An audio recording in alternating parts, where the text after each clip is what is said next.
Joshua 2. Rahab and the spies. Then Joshua, son of Nun, secretly sent 2 spies from Shittim. "Go look over the land," he said, "especially Jericho." So they went and entered the house of a prostitute named Rahab and stayed there. The king of Jericho was told, "Look, some of the Israelites have come here tonight to spy out the land." So the king of Jericho sent this message to Rahab: "Bring out the men who came to you and entered your house, because they have come to spy out the whole land." But the woman had taken the 2 men and hidden them. She said, "Yes, the men came to me, but I did not know where they had come from. At dusk, when it was time to close the city gate, they left. I don't know which way they went. Go after them quickly. You may catch up with them." But she had taken them up to the roof and hidden them under the stalks of flax she had laid out on the roof. So the men set out in pursuit of the spies on the road that leads to the fords of the Jordan. And as soon as the pursuers had gone out, the gate was shut. Before the spies lay down for the night, she went up to the roof and said to them, "I know that the Lord has given you this land, and that a great fear of you has fallen on us, so that all who live in this country are melting in fear because of you.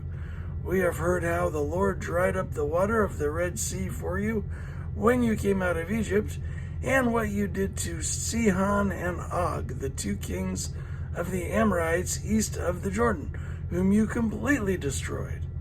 When we heard it, our hearts melted in fear, and everyone's courage failed because of you. For the Lord your God is God in heaven above and on the earth below. Now then, please swear to me by the Lord that you will show kindness to my family, because I have shown kindness to you.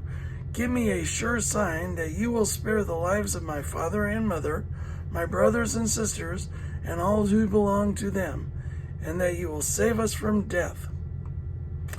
Our lives for your lives,"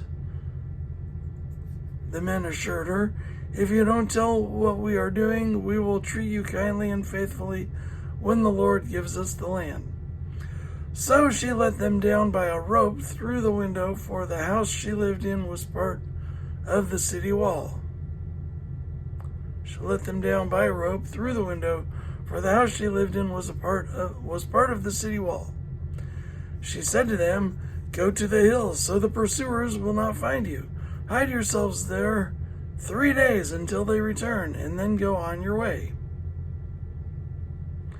Now the men had said to her, This oath you made us swear will not be binding on us, unless when we enter the land you have tied this scarlet cord in the window through which you let us down, and unless you have brought your father and mother, your brothers, and all your family into your house. And if any of them go outside your house into the street, their blood will be on their own heads. We will not be responsible. As for those who are in the house with you, their blood will be on our head if a hand is laid on them. But if you tell what we are doing, we will be released from that oath you made us swear." "Agreed," she replied. "Let it be as you say."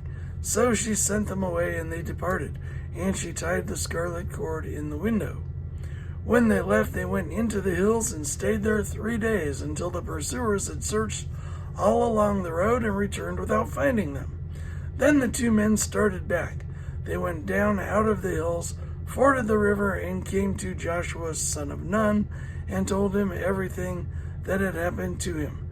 They said to Joshua, "The Lord has surely given the whole land into our hands. All the people are melting in fear because of us."